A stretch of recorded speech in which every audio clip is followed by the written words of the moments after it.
mundo! Meu nome é Fabi Medeiros e sejam muito bem-vindos a este canal. Gente, o caso de hoje ele se passou no início do século XX. Foi considerado um caso inusitado e macabro e estampou todos os jornais do Brasil e do mundo na época. Porque, na verdade, teria sido um crime perfeito se não tivesse acontecido um detalhe que eu vou contar para vocês aqui nesse vídeo. Então, convido a ficarem comigo até o final. Por favor, deixem o like de vocês agora no início, que ajuda muito a impulsionar o vídeo. Se inscrevam. Vou deixar aqui na tela também as minhas redes sociais, para quem quiser me seguir por lá. É um conteúdo totalmente diferente desse aqui do YouTube. Lá eu falo sobre moda, sobre beauty, sobre looks, mundo fashion. Para quem gosta também, se sinta à vontade a me seguir por lá. Bom, então se você gosta desse tipo de conteúdo, para tudo que você está fazendo, que eu vou te contar essa história. Vem!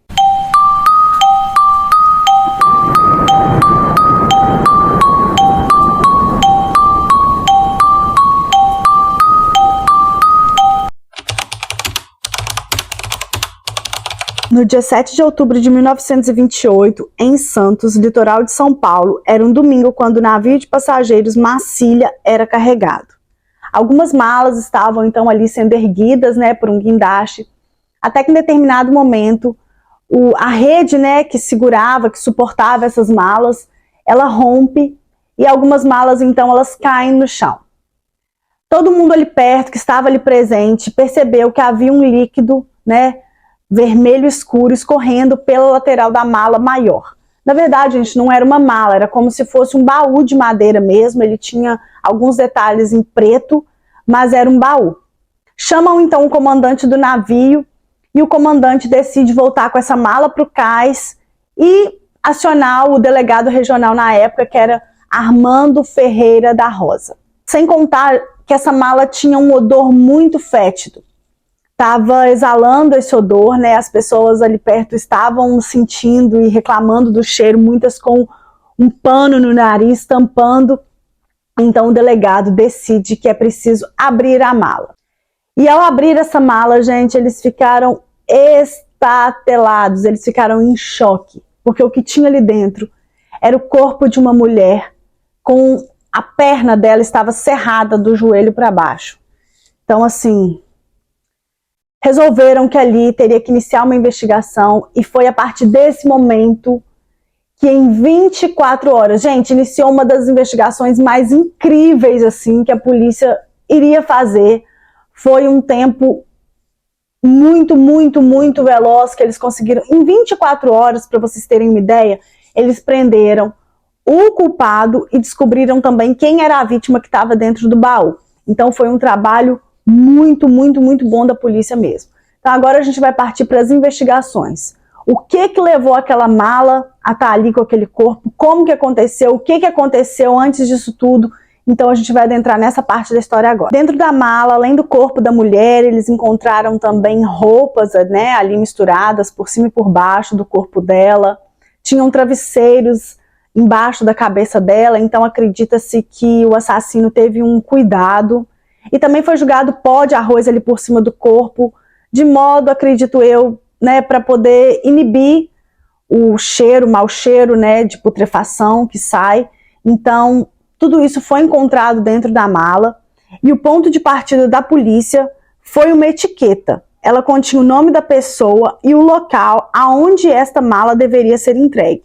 Então, foram identificados como Ferreiro Francesco, o nome, e o local era Bordeaux, na França. Porém, este nome não constava na lista de passageiros do navio. O navio seguiu viagem, então, rumo a Bordeaux, na França, mas ele fez uma parada no Rio de Janeiro antes. Enquanto isso, o corpo da vítima estava sendo submetido à autópsia, e nessa autópsia os peritos constataram que, sim, ela foi morta por estrangulamento, por asfixia, que as pernas foram cortadas após a sua morte para que ela coubesse dentro do baú e que também, infelizmente, ela estava grávida de 6 meses. A caminho do Rio, o comandante do navio acabou identificando 3 romenos que haviam embarcado a mala. A polícia do Rio, então, é chamada e os 3 são levados para uma entrevista. Não é considerado interrogatório, porque eles não eram considerados culpados, então era apenas uma entrevista. Eles disseram não ter culpa nenhuma na história e que apenas embarcaram a mala para um homem que deu 10 mil réis pela gentileza. Eles descreveram o homem como alto, loiro, bem vestido e com um sotaque italiano. Os policiais então concluíram que os romenos falavam a verdade e eles foram liberados para seguir viagem. As informações foram repassadas para o delegado de Santos na época, Armando Ferreira da Rosa, que resolveu reexaminar a mala à procura de alguma pista que ajudasse a descobrir quem era então o dono daquela mala.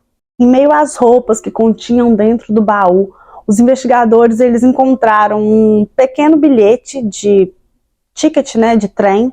Então eles correram para a estação do Valongo e lá eles confirmaram então que o suspeito tinha sim comprado uma passagem ida e volta de São Paulo para Santos. Ele não havia retornado ainda, mas os investigadores conseguiram encontrar o motorista que levou essa mala da estação ferroviária para o Porto de Santos.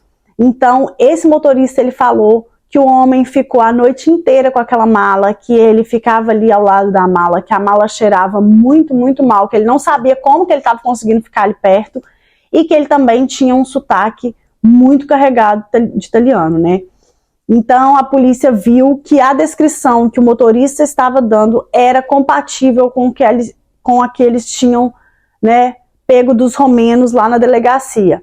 Então, eles viram que sim, eles estavam no caminho certo para encontrar o dono dessa mala. O motorista ainda concluiu dizendo que o homem perguntou se ele conhecia algum hotel para que ele pudesse passar a noite.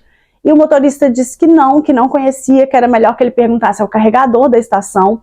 Então ele foi atrás desse carregador e o carregador, vendo aquilo tudo, aquelas malas e tudo, perguntou se ele não queria deixar a mala no armazém de bagagem da estação para que na manhã seguinte, então, ele fosse pegar as malas e encaminhar para o Porto de Santos. Porque é o seguinte, o carregador informou que o navio Marcília estava ancorado e ele só partiria para a Europa no dia seguinte. Então não adiantava ele ficar ali. Aí o moço falou, não, tudo bem, mas você conhece algum hotel onde eu possa passar a noite? E o carregador disse que não conhecia muito bem a região, que ele não sabia, mas que ele conhecia alguém que podia informar. Gente, lembrando, isto era 1928. Então, o carregador indica um amigo dele, o Nathaniel, e o Nathaniel fala, olha, tudo bem, eu conheço uma pensão aqui próxima, que é a pensão Roma, então o moço se dirigiu para essa pensão, aonde ele pernoitou. Os investigadores correm então para tal pensão Roma e chegando lá eles descobrem que ele já não estava mais lá, já tinha ido embora. Pedem para olhar o livro de registro e nesse livro eles encontram o nome de Giuseppe Russo. Era o nome que ele tinha deixado ali, no livro, porém não sabia também se esse nome era verdadeiro ou falso. Mas mesmo assim a polícia corre para a estação do Valongo, acreditando que em algum momento Giuseppe iria aparecer. Eles passam a noite inteira lá, mas o suspeito não aparece. Na mesma noite ainda, Ferreira da Rosa contou todos os detalhes do caso ao chefe de gabinete de investigações de São Paulo, Carvalho Franco. Disse inclusive que o corpo da vítima tinha sido levado de São Paulo a Santos de trem.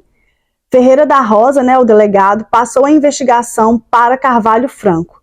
No dia seguinte, a notícia do crime da mala estampava todos os jornais do Brasil. Bom, com a notícia em todos os jornais, acabou sendo então vista por um homem que era o dono da loja aonde o Giuseppe comprou a mala.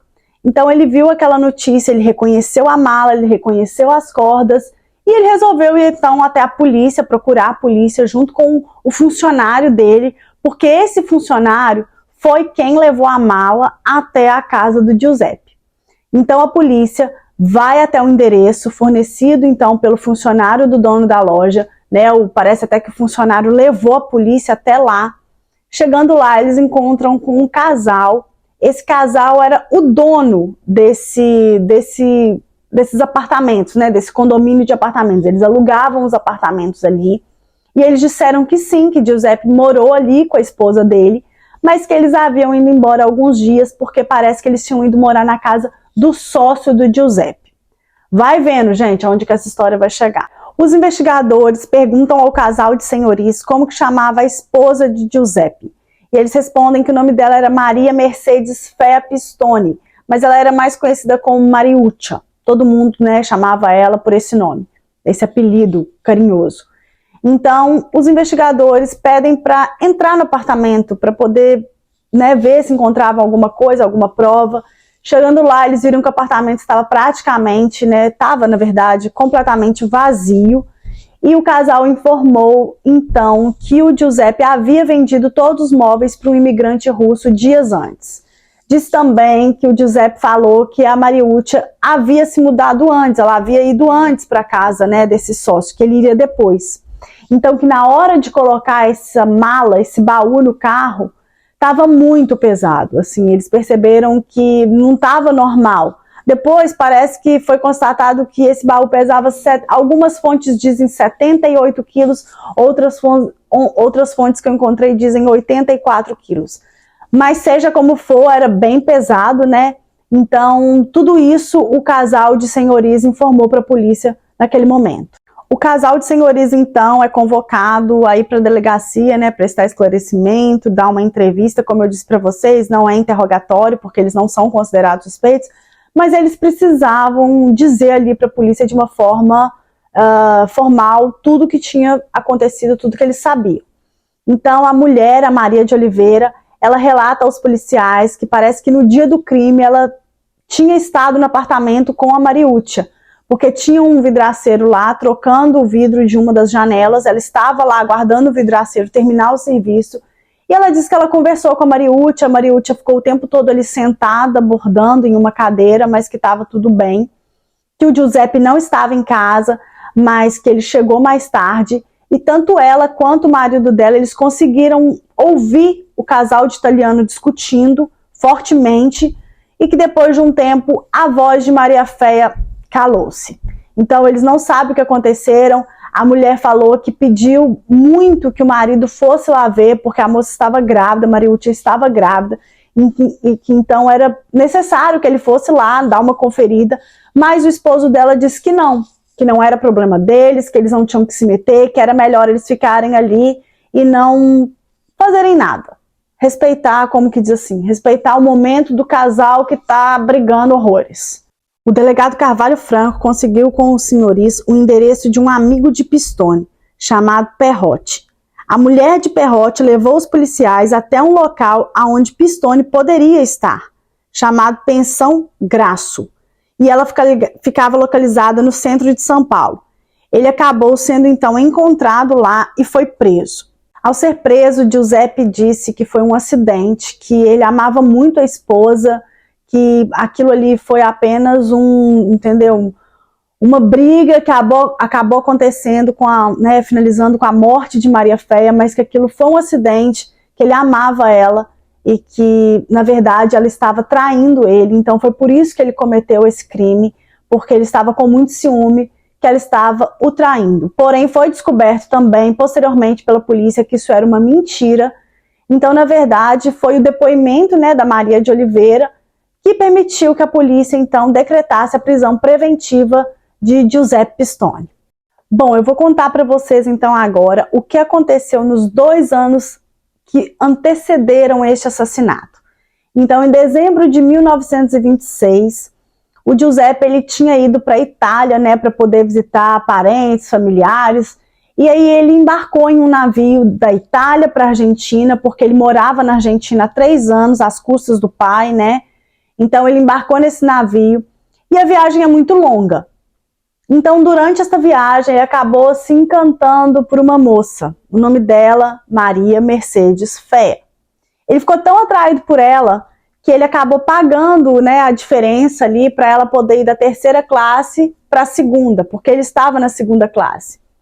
Então ali no navio, naquela viagem, eles acabaram tendo um romance, eles acabaram conversando bastante, e eles descobriram que eles nasceram na mesma cidade na Itália, que chama Canelli, que fica, né, ao norte da Itália. Quando o navio finalmente chegou na Argentina, eles então se despediram, né, ali já era a passagem do ano de 1926 para 1927, a Maria Féia tinha acabado de concluir os estudos dela, então ela foi morar com a mãe e com o irmão, que tinham se mudado da Itália para a Argentina, então ela foi morar com eles. Já o Giuseppe, ele foi para Mar del Plata, se eu não me engano, gente, desculpa se eu estiver pronunciando errado, Mas ele foi para essa cidade, né? E ele acabou sendo preso lá por estelionato. Vocês verem que o homem não era fácil. Após meses sem se ver, Giuseppe resolve procurar novamente Maria Féia e eles reatam então o namoro. O cara era tão malandro, gente, que ele deu na ocasião para ela uma medalhinha de São Genaro, porque ela era muito devota, né? Então ele quis agradá-la, obviamente, deu essa medalhinha de São Genaro. Mas por algum motivo a família dela não gostava dele, não aceitava o relacionamento, não achavam que Giuseppe era um bom rapaz para casar com Maria Féia. Eles acabam se casando em fevereiro de 1928, em Buenos Aires, e eles saem em lua de mel para a Itália. Eles ficam 4 meses viajando. Quando eles retornam para a Argentina, a Maria Féia já estava com 1 mês de gestação. Eles decidem que seria melhor mudar os ares, né? A Argentina é um país frio, então eles acabam chegando ao Brasil em agosto de 1928, né? Eles chegam em São Paulo. Naquela época, São Paulo era um polo de imigração italiana. Existia uma colônia italiana muito grande, né? Ali na cidade. Então, o Giuseppe, no mês seguinte, ele foi procurar um parente dele distante, o Francisco Pistone, que tinha ali um comércio de vinhos.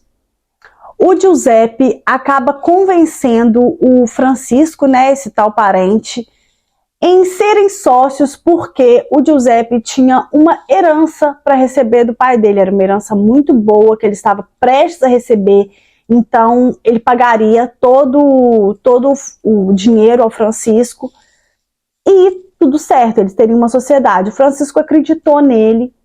Ele ainda pegou uma parte do dinheiro, na verdade não era uma parte, né, gente? O pouco dinheiro que ele tinha, era tudo que ele tinha, na verdade, ele deu para o Francisco para poder, assim, impressioná-lo, como quem diz assim, eu tenho alguma coisa, e deixar o Francisco bem tranquilo, mas mal imaginava o golpe que o Giuseppe estava planejando em dar, né? Então, eles começam ali a trabalhar juntos, o Francisco ainda arruma um emprego para o Giuseppe, olha para você ver. O Giuseppe começa a trabalhar, então ele aluga um apartamento onde ele vai morar com a Maria Féia, que é o mesmo apartamento onde ele iria matá-la estrangulada. Então acompanha comigo. O tempo foi passando e nada de Giuseppe dá o dinheiro para o parente. O parente foi ficando irritado com essa situação, cobrava ele, e ele falava que o dinheiro estava chegando, estava vindo, e nada do dinheiro chegar. Falava que a herança estava para sair e nada da herança sair. Então, o parente começou a ficar bem irritado mesmo, até que um dia ele pressionou o Giuseppe, falou, negócios são negócios, a gente precisa resolver essa situação, como que a gente vai fazer? E aí o Giuseppe cria uma outra mentira.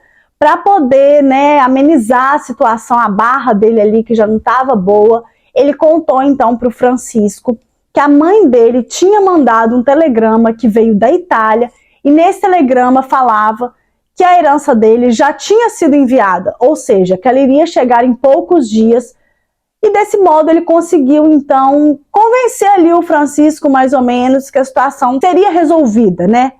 O Francisco ainda assim, ele ficou meio, né, encafifado com aquilo ali, ele não acreditou 100% no Giuseppe, então ele resolve ir até a casa do Giuseppe confrontar a Maria Féia, perguntar para ela desse telegrama, onde estava esse telegrama, então, porque ele queria ver. A Maria Féia, sem entender nada, ficou ali totalmente vendida na história, nem sabia o que o Giuseppe tinha contado para o Francisco, e aí ela vai e percebe toda a situação, toda a cena que o Giuseppe tinha criado, e aí ela acaba, para não comprometer o marido, ela acaba confirmando toda a história do telegrama. O Francisco, então, pede para ver esse telegrama, para confirmar. E a Maria Féia acaba dizendo que sem querer jogou no lixo, então que ela não tinha mais esse documento. O Francisco fica bem bolado, fica assim, ok, entendi o que vocês... Sabe, o cara entendeu que não tinha dinheiro nenhum, que não ia receber nada, mas ele não podia fazer nada naquele momento, então ele vai embora.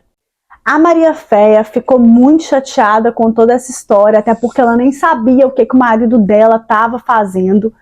Ela pega então e começa a escrever uma carta para a sogra dela, dizendo tudo o que o Giuseppe estava fazendo, todas as coisas erradas que ele vinha cometendo, que ela não estava feliz, que ela não estava satisfeita com nada disso, que ela foi pressionada a mentir para poder protegê-lo, né?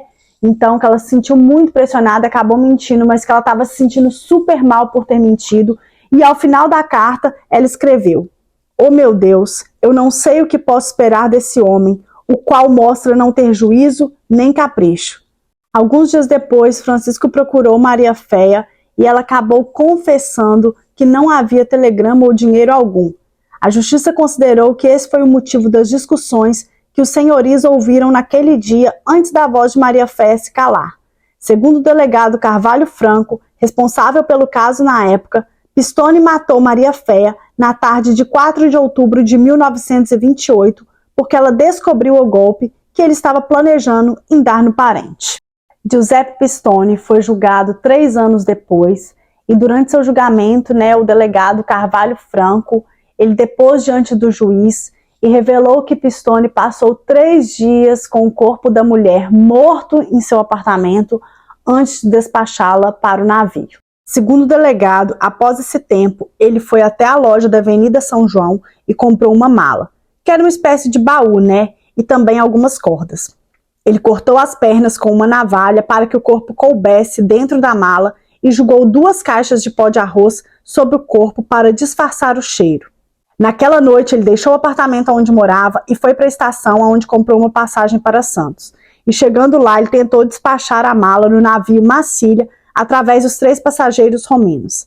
O delegado disse ainda que Pistone ficou à distância observando a mala até ela cair no chão, tentando demonstrar que era um homem frio, determinado, egoísta e dissimulado.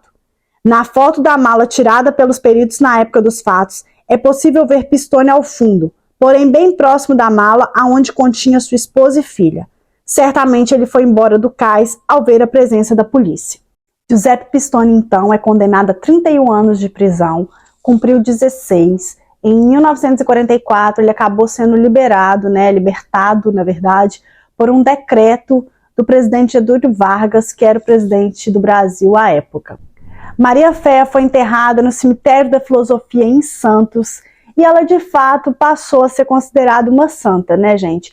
Muitas pessoas iam ao túmulo dela deixar flores e pedir graças. Vários fiéis, vários devotos dizem já ter alcançado várias graças por conta da Maria Féia. Então, assim, é um túmulo muito respeitado.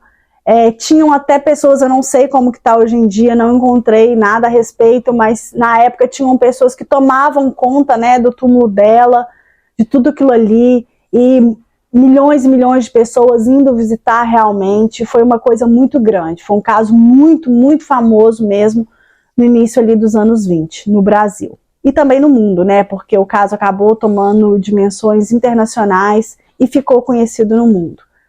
Bom, a Maria Féia, ela não foi de fato canonizada pela Igreja Católica, mas no sentimento do brasileiro ela tinha, esse lugar, ela tinha muito respeito dos brasileiros e realmente foi de fato considerada uma santa que operava graças. Em 1949, Pistone se casa com uma faxineira que conheceu no período em que esteve preso. No dia 28 de junho de 1958, Pistone teve um ataque do coração e morre. Foi encontrado debaixo do seu travesseiro uma foto de seu casamento com Maria Féia. Bom, gente, então esse foi o caso de hoje, o crime da mala. Eu espero que vocês tenham gostado bastante. Acredito que foi um crime que a polícia resolveu num tempo muito rápido, pois em 24 horas eles tinham prendido Giuseppe e também descoberto que a Maria Féia era a mulher ali, que estava dentro do baú.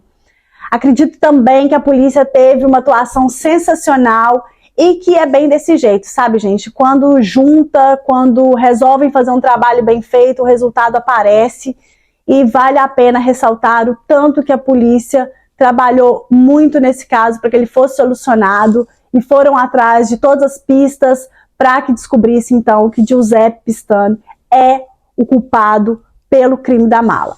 Bom, o caso vai ficando por aqui. Se você gostou, por favor, gente, por favor, deixa o like, é de graça e ajuda tanto, tanto, tanto a impulsionar o vídeo. Se inscreva no canal, porque o YouTube entende que vocês estão gostando desse tipo de conteúdo. Ajuda muito o meu trabalho, gente, eu faço com tanto carinho. Tem vídeo toda semana. Então, assim, quem quiser, me segue também lá nas minhas redes sociais, que eu vou deixar aqui na tela para vocês. É um conteúdo bem diferente, mas muito divertido também. Conto com vocês lá, fica aí o convite. Bom, e é isso. Se possível, deixe um comentário se vocês já conheciam esse caso, se gostaram da história, né? Uma história verídica, brasileira. Se vocês querem ouvir algum caso específico, alguma história que vocês conhecem, querem que eu conte aqui no canal, é só deixar aqui nos comentários que eu vou ler e responder todo mundo. E é isso, gente. A gente se vê no próximo vídeo, então, na terça-feira. Fui!